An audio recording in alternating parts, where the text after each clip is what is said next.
रामपुर गांव में दो भाई कमल और मदन रहते थे। दोनों अच्छे परिवार से थे, लेकिन दोनों एक दूसरे से अलग थे और दोनों का व्यवहार एक दूसरे से बिल्कुल अलग था। कमल का रंग गोरा था और वो काफी स्मार्ट भी था। इस चीज का उसके अंदर बहुत घमंड था। वहीं मदन का रंग सांवला था। वो दिल का नेक और काफी ईमानदार लड़का था। दोनों ही अपनी माँ को बहुत प्यार करते थे और अब दोनों की उम्र शादी लायक हो जाती है। एक दिन उनकी माँ को उन दोनों की शादी का ख्याल आता है और वो उन दोनों से बात करती है और बोलती है, कमल, मदन, अब तुम दोनों बड़े हो गए हो। मुझे लगता है अब तुम दोनों की शादी कर देनी चाहिए और मैंने तुम दोनों के लिए लड़कियां भी ढूंढ ली हैं।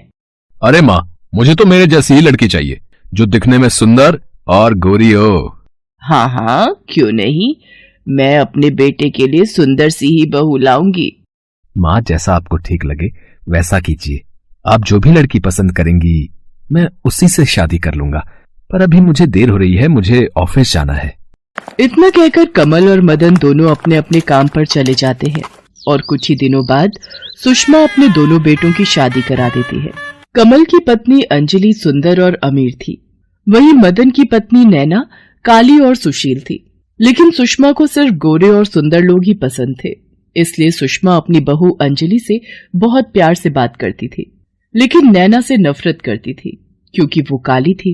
एक दिन अंजलि अपनी देवरानी नैना से बोलती है, नैना, तुम घर का सारा काम कर लेना, मैं पार्लर जा रही हूँ। मेरी स्किन बहुत खराब हो गई है और मैं नहीं चाहती कि इसका मेरी सुंदरता पर थोड़ा सा भी असर हो। अब तुम तो काली हो, तुम्हें इतना फर्क नहीं पड़ेगा, लेकिन मैं अपनी स्किन को खराब नहीं होने दे सकती। ठीक है दीदी, आप जाओ, मैं घर का सारा काम संभाल लूंगी। अंजलि इतना बोलकर वहां से चली जाती है और नैना घर का सारा काम करने लगती है। तभी उसकी सास नैना को आवाज लगाती है, अरे नैना बहू, इतना समय हो गया, आज खाना मिलेगा या भूखा ही मारेगी हम लोगों को? जी माँ जी, अभी लाती हूँ। थोड़ी देर बाद नैना सबके लिए खाना लेकर जाती है। जैसे ही सुषमा खाना खाती है तभी वो गुस्से से चिल्लाती है, छी छी छी छी, अरे नैना, कितना गंदा खाना बनाया है। मेरा तो मन ही खराब हो गया ये खाना खाकर। अरे क्या हुआ माँ जी, आप ऐसे क्यों बोल रही हो? ऐसे ना बोलूं तो कैसे बोलूं, खाने में कितना नमक और मिर्च भरी हुई है। ऐसा खाना तो मैं गली के कुत्तों को भी ना खिलाऊं। चल जा यहाँ से और ये खाना गली के कुत्तों को जाकर खिला दे।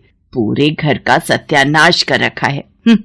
बेचारी नैना सास की जली कटी बातें सुनकर आंखों में आंसू लिए वहां से चली जाती है और दोबारा खाना बनाकर लाती है और खिलाती है। उसके बाद घर का सारा काम करके अपने कमरे में जाकर बैठ जाती है। शाम को जब मदन आता है तो वो नैना को रोता हुआ देख उससे पूछता है, अब अरे नैना, क्या हुआ, तुम रो क्यों रही हो? कुछ नहीं मदन जी, बस मम्मी पापा की याद आ रही थी। अरे तो इसमें रोने वाली क्या बात है? उनकी याद आ रही है तो उनसे मिलने चली जाओ। अगर मैं मम्मी पापा के पास चली गई तो यहाँ घर कौन संभालेगा? तुम परेशान मत हो अंजलि, भाभी है ना, वो संभाल लेगी 2-3 दिनों के लिए घर। नैना और मदन एक दूसरे से बात कर रहे होते हैं। इतने में ही उनकी ये बातें अंजलि सुन लेती है और घर में हंगामा मचा देती है और चिल्लाते हुए घर में सबको बुला लेती है। मम्मी जी, कमल जी, कहाँ हैं आप लोग? अब बस बहुत हो गया, मैं नहीं रह सकती हूँ इस घर में। अंजलि की आवाज सुनकर सभी लोग हॉल में आ जाते हैं और सुषमा उससे पूछती है, अरे मेरी प्यारी बहू, क्या हुआ, क्यों चिल्ला रही हो इतना? देखो ना मम्मी जी, देवर जी अपनी हीरोइन से बोलते हैं कि तुम अपने मायके चली जाओ और यहाँ का सारा काम नौकरानी की तरह मैं करूंगी। मुझे तो यहाँ नौकर बनाकर लाया गया है। अरे अंजलि भाभी, आप झूठ क्यों बोल रही हो? मैंने तो ऐसा कुछ भी नहीं बोला। बस बस देवर जी, रहने दो, बहुत हो गया। कमल जी आप सुन लीजिए, मैं इस घर में अब एक पल भी नहीं रह सकती, मुझे अभी के अभी इस घर से जाना है। अंजलि बहू, ऐसे मत बोलो, ये तो है ही गवार, ऊपर से जब से ये कल्लो इसे मिली है तब से इसका दिमाग पता नहीं कहाँ चला गया। घर में लड़ाई हो जाती है। सुषमा जैसे तैसे करके अपनी बहू अंजलि को जाने से रोक लेती है और सब अपने अपने कमरे में चले जाते हैं। धीरे धीरे अंजलि और सुषमा का अत्याचार नैना पर बढ़ता ही जा रहा था। घर का सारा काम करने के बाद भी सुषमा और अंजलि उसके साथ मारपीट करते थे। धीरे धीरे कुछ महीने बीत जाते हैं। सुषमा की दोनों बहुएं प्रेग्नेंट हो जाती हैं।